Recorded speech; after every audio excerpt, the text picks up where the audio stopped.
Have you ever wondered how financial debt can impact your life? There are multiple different types of financial debt, and if not understood properly, could lead to severe financial problems down the road. This could be a multitude of things, whether it be the amount or the type of financial debt that you are paying off. Going into the finance field, it is critical for me to educate my fellow classmates on what financial debt is and how it can impact their life. Today we will discuss three main types of financial debt.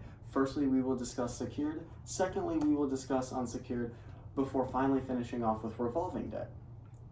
First, let's discuss about secured debt and how it works. The first main type of debt is secured. According to nfcc.org, it is a debt for which the creditor has a security interest in collateral, meaning the creditor has a right to take property to satisfy the debt.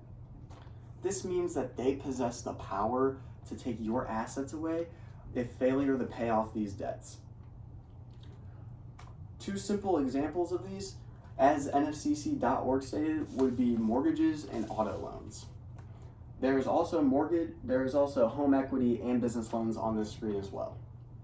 What are all the similarity between all four of these? It's that if you fail to pay these off, the creditor has legal action to come against you and take these away. Also, nfcc.org states that secured debt should generally be the top priority when it comes to repayment strategy. This is because the most is at stake when dealing with these type of debts. Secondly, we will discuss unsecured debt and how that works. The second main type of debt is unsecured. According to debt.org, unsecured debt is any debt that is not tied to an asset like a home or automobile. So this means that they do not possess the power to take away an asset from you. According to debt.org, items like personal loans and medical debt would be a great example of this. Credit cards and student loans would be on here as well. The main difference between secured and unsecured is that the creditor cannot take legal action against you. So really, you're just, the downside to not being able to pay off unsecured debt is the interest rates will go up. Furthermore, we will discuss about revolving debt and how that works. Lastly, revolving debt is different than the other two types of debt by its process. According to AmericanFinance.org, it is a line of credit that you can have access up to a certain amount. This contrasts because it rolls over month to month, unlike the other two types of debt. AmericanFinancing.org also states that think credit cards and home equity lines of credit, HELOCs, they're considered revolving because you have the option to carry over your balance to a new month rather than paying it off entirely. This would be the process that they are talking about. As shown here with a credit card and cash, it is showing the revolvement over each month of your debt.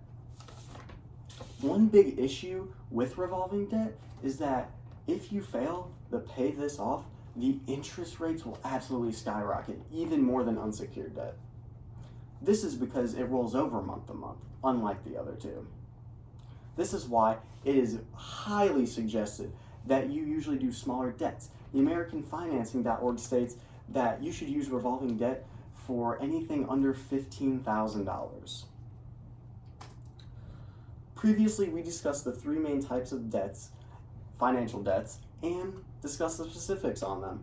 Although much more knowledge can be acquired with financial debt, we only have time for what we discussed today. Firstly, we discussed about secured debt. Secondly, we discussed about unsecured debt before finally finishing up with revolving debt. Now you know how financial debt works and you can apply this in everyday life. So I ask you, how can you use this knowledge to better yourself when it comes to your financial life?